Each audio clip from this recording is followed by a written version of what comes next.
for any Ghana for my sign so asking us a one casamodo for back up snowy.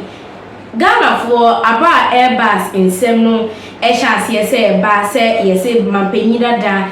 I involving into some scandal is related to Airbus. Now, for some no Airbus and some air travel again. I say, Mampenida da John Dramani Mahama, Arabeka and Simbi Afanasi Ebiano.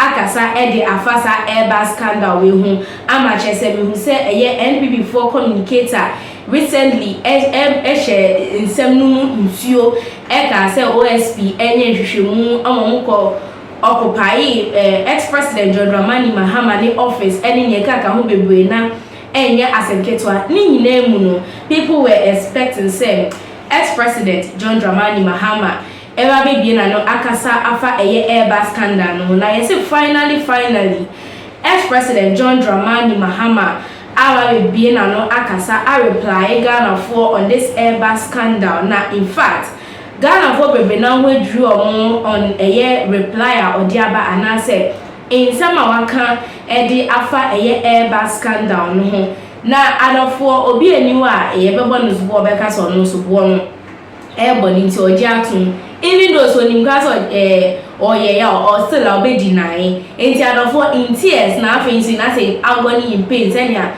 Ghana for air dragging ex-president Mr. John Dramani Mahama, and people are calling up say Ghana for ex-president John Dramani Mahama ever a president of Ghana and say yeah we should relook at it because obi ayede corruption abono and ask them ewa abotro mu dini neka ka wina no eni so be president ewo Ghana and finally no abewa eyipoma komyesi operi dwane a openyi edware a na nsuo asa enti Mr. Mahama ebie na no ayene a reply na o say I am not involved in Airbus bribery scandal I onwa enwaka ex-president John Dramani Mahama say Airbus scandal now mode airborne no he's not involved on cam he is denying it he's rejecting that allegations in fact in pain or say or no Airbus scandal no on cam oni mo hwe Ghana for just one makwa bobo nyama po e na maswaso nyama e bon just to tarnish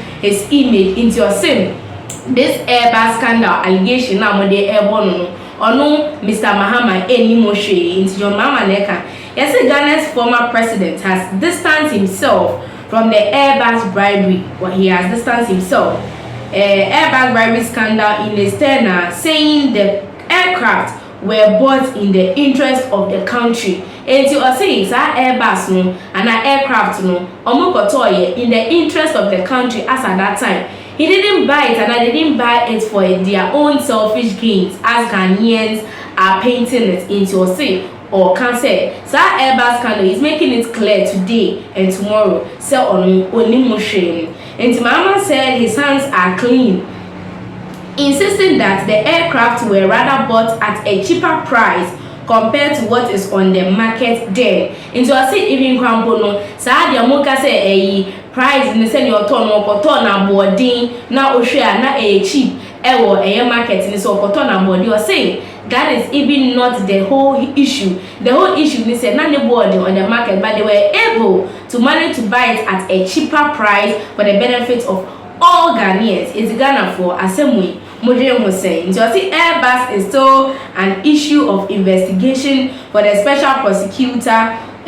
So I'd rather not go into the merit of that. Just the previous special prosecutor Martin Amidu investigated. He called the armed forces. He went through the procurement procedures and he got this aircraft cheaper. And he was saying, o kind dia science no omabobo ma ye hu yi hu nyina ai ewie Emma former special prosecutor Mr. Martin Amidu any Ghana Armed Forces any omka ka hu nyina no etna ase ansa na omkwakoto Airbus na eno hu nsensem ara bebebe no o sit down they could have been bought into at a cheaper price than they could have been bought into on. Even in the UK, the Serious Fraud Office has shut down that investigation. According to ex-president Mr. Mahama or say UK for the investigation no matter shutting it down. They are no more doing the investigation.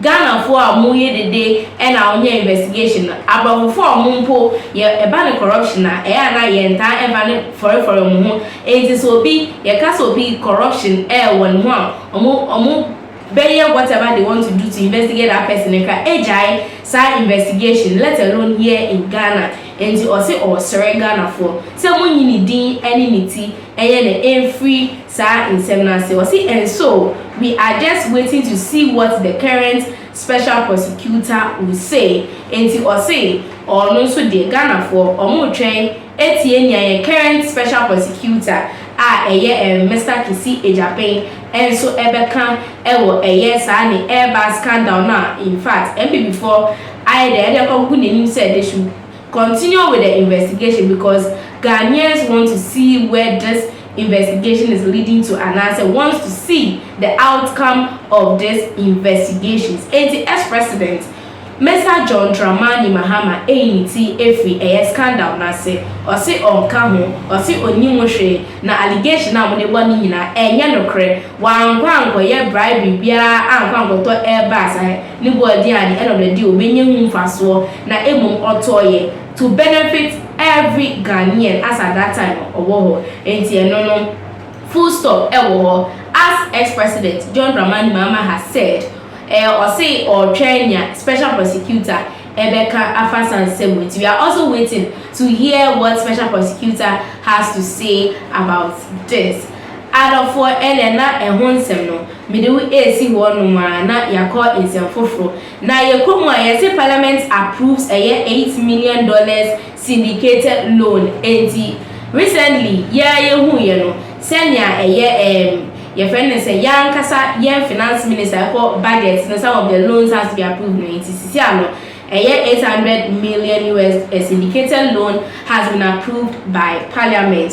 Now after so year court in 7 say coalition of aggrieved men's gold customers congratulates Dr. Mahama Dupaumia and for any men's gold in 7 recently matter men's gold ne edisi kapido bia come police for say omoye de omo teacher mo ha kemu men's gold no yes sanko for no that Dr. Mahama Dupaumia say when a concern and also being there for them as the vice president of the land.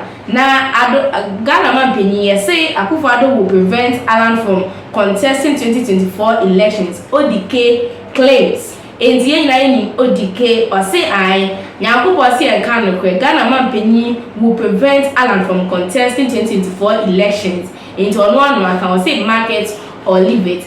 A year Mampenyi will prevent Alan from contesting 2024 because when you say Alan contest here and beha MP before you by ODK and also Edisa claims we but other for interest and a higher Ghana tube so one more for back up snowy for comment no me na making kind of fair Sisiadi Macram.